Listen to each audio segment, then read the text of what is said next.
प्राचीन समय की बात है। एक युवक था जिसका नाम राजू था। वह कुछ न करने का परम चैंपियन था।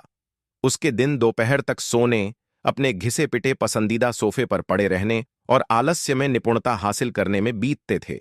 एक सुनहरी सुबह एक वृद्ध बुद्धिमान साधु, जिसकी आंखों में शरारत भरी चमक थी, राजू के बिखरे हुए रहने के कमरे में आ पहुंचा। राजू हमेशा की तरह सोफे पर औंधे मुंह पड़ा था और ऐसी जोरदार खर्राटे भर रहा था जैसे कोई शीत निद्रा में गया भालू हो। साधु ने गला साफ किया, कोई प्रतिक्रिया नहीं। उसने अपनी लकड़ी की छड़ी जमीन पर ठोकी, फिर भी कुछ नहीं। अंततः वह जोर से हंस पड़ा और चिल्लाया, नाश्ता तैयार है। राजू की गर्दन रॉकेट की तरह झटके से ऊपर उठी। कहां? क्या? वह बड़बड़ाया और घबराकर इधर उधर देखने लगा। कहीं नहीं, साधु मुस्कुराया। लेकिन इसने तुम्हें हिलाया तो सही। राजू शर्मिंदा होकर फिर से सोफे पर गिर पड़ा। साधु पास की कुर्सी पर बैठ गया। उसकी आंखों में हास्य झलक रहा था। जानते हो, वह बोला, आलसी लोग सबसे ज्यादा मेहनत करते हैं। वे काम से बचने के लिए इतनी ऊर्जा खर्च कर देते हैं कि नए नए तरीके खोजने में ही थक जाते हैं। फिर उसने एक मजेदार कहानी सुनाई। मैं एक ऐसे आदमी को जानता था जिसने टीवी का चैनल बदलने के लिए सबसे जटिल मशीन बना डाली, बस इसलिए कि उसे हिलना न पड़े। उसने 3 दिन इस जटिल पुली सिस्टम को बनाने में लगा दिए, जबकि रिमोट सिर्फ 2 फुट की दूरी पर था।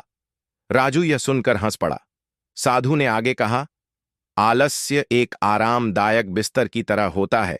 इसमें घुसना आसान है, पर निकलना बहुत मुश्किल।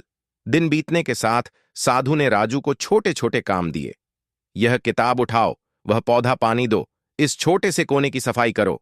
हर काम के साथ राजू को कुछ चौंकाने वाली बात महसूस हुई।